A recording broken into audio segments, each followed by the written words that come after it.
This is all the examples of white kinship. In settler societies, America's a settler colonialism, a settler colonial state. Israel's a settler colonial state. New Zealand is a settler colonial state. Australia is a settler colonial state. All these states are made and have governments and have citizens by people that are not indigenous to this country or indigenous to the land. They settled there. They're descendants of settlers there, and they've been able to bring their own customs, their own values, while also eradicating the values and customs of people that's indigenous to there. A lot of ways of how the customs of different indigenous tribes here in America, they got completely erased and genocided. I mean, I'm gonna say completely because it's indigenous erasure. There is indigenous people that's still alive, even though Texas taught me they was all dead. You feel me? You know what I'm saying? I got the Oklahoma mind was blown. But my point is that when it comes to settler colonialism, it always operates on white kinship in a way that says, regardless of how my people fight with your people in Europe, we can put that shit to the side if you want to come to my settler colony and help subjugate and further colonize indigenous folks and help further enslave black people.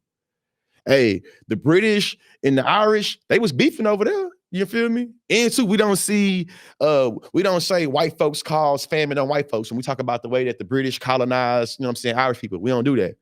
Hey, but listen, even though the Irish and the English was fighting tooth and nail, we still have, you feel me, the New York wars and shit like that, and still have the ways that Irish people was discriminated against.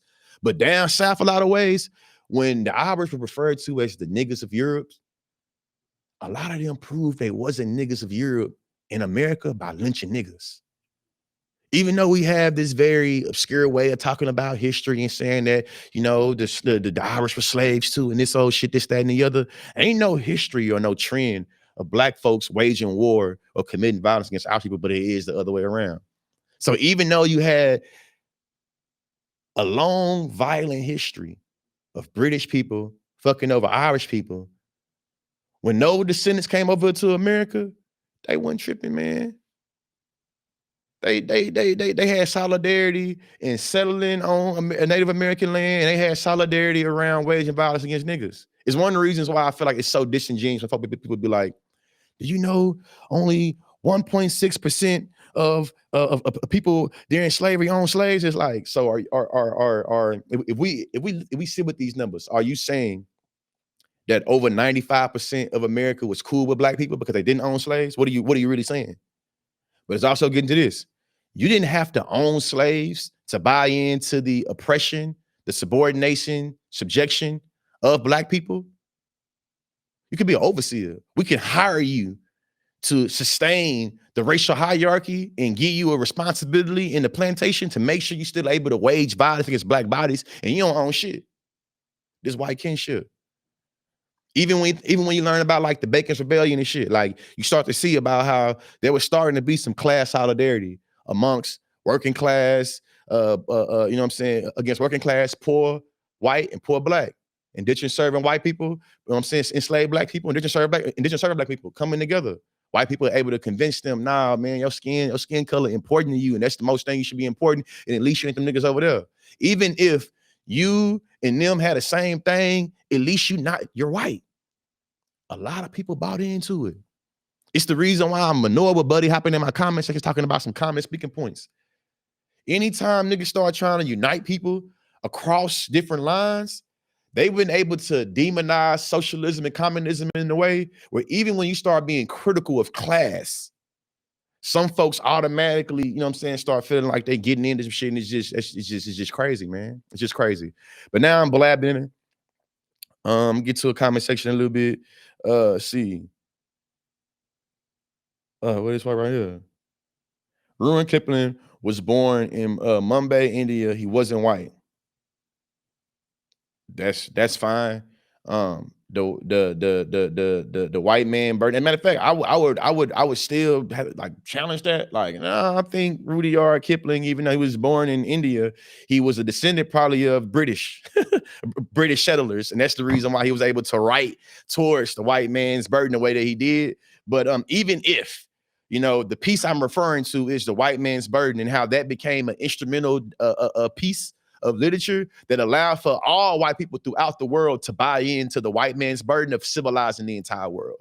The reason why a bunch of European colonization was being able to justify it is because a lot of white folks bought into the empathy and sympathy of racial violence and saying that this racial violence is justified because our burden is to civilize you brownies and blackies. So that's the reason why I was referring to that specifically. You feel me? Want to make sure that's clear.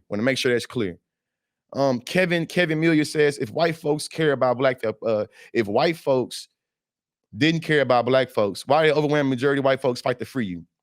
Kevin Miller, I think that if I was to shoot you in the face and then I was to rush and do surgery on you and I save you, would it be ethical for me to say I saved you from a gunshot if I caused the gunshot? See, a lot of times when y'all make these statements as white people, y'all want to paint black folks and my ancestors as being passive, docile beings, not knowing that we had been waging violence and fighting and freeing ourselves for a long time. See, what you're doing right now is engaging in this white benevolent paternalism that believes the only way that niggas can be free is unless y'all do some shit about it. You see what I'm saying? See, you always want to talk about how white folks free folks, but they were fighting against other white people to keep us here. See that catch-22? No matter how much you want to engage in sanitized, romanticized narratives around history, you have to still acknowledge that white folks was fighting against other white folks to keep me there. This is another example of white kinship. You just picked the cousin you went with, huh? You had one cousin that wanted to keep me on a plantation, huh? You had another cousin that wanted to keep my put my ass, you feel me, industrialized, you feel me, factory, and you just going with the one you want. No, that's not how that works. That's not, and you're showing conservative contradictions. You align yourself with the Southern Dixiecrats. You feel me? Hey, Kevin Miller, if you were alive in 1950, you would be a Democrat, bro. You would be a Southern Democrat, a Southern Dixiecrat that probably was trying to, when nigga like me start popping my shit like right now, you probably wanted to go rally the troops. I want to put this nigga in this place because this nigga think he think I ain't a white man. That's the reason why you really in my comment section. That's the reason why you obsessed with me, man. Like epigenetics is how we pass on trauma and happiness, you feel me, from generation to generation to generation to generation. And what I know about if the pedagogy of oppression, oppressed people can pass on shit, I think that like the reason why a lot of white men have a cathartic response to my shit is the epigenetics. You feel me? It's something in your DNA that tells you that black people, black men shouldn't challenge you in this way. And that's the reason why y'all be throwing full-blown temper tantrums in my comment section. You see what I'm saying? Like, you smoking dope and dog food if you saying white folks free black people.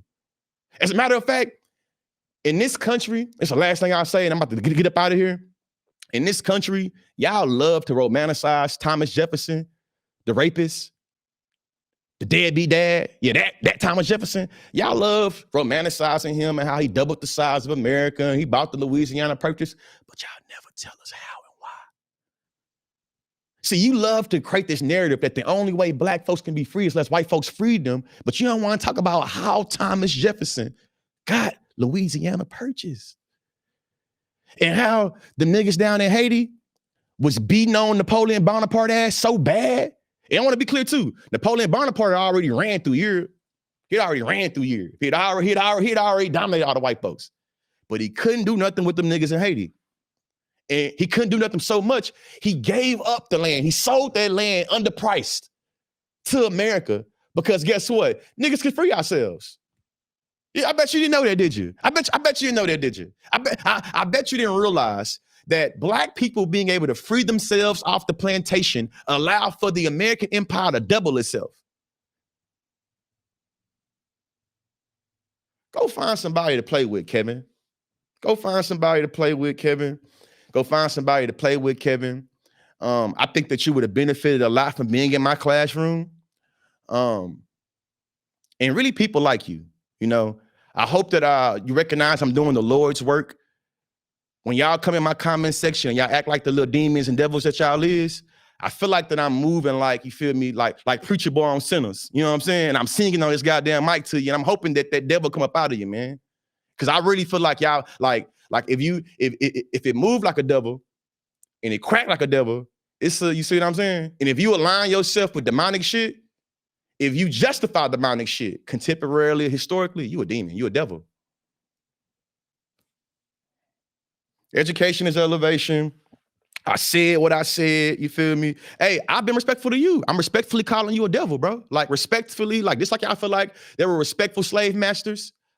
I'm respectfully letting you know the way you've aligned yourself politically, socially, economically is with demonic things. You see what I'm saying? I'm letting you know the way you have conducted yourself in my comment section, it reflects the way in which a demon would work. I'm telling you this respectfully. Respectfully. I know when niggas smile, y'all feel like it's more respectfully, sir. You're moving like a demon, so you're probably a demon.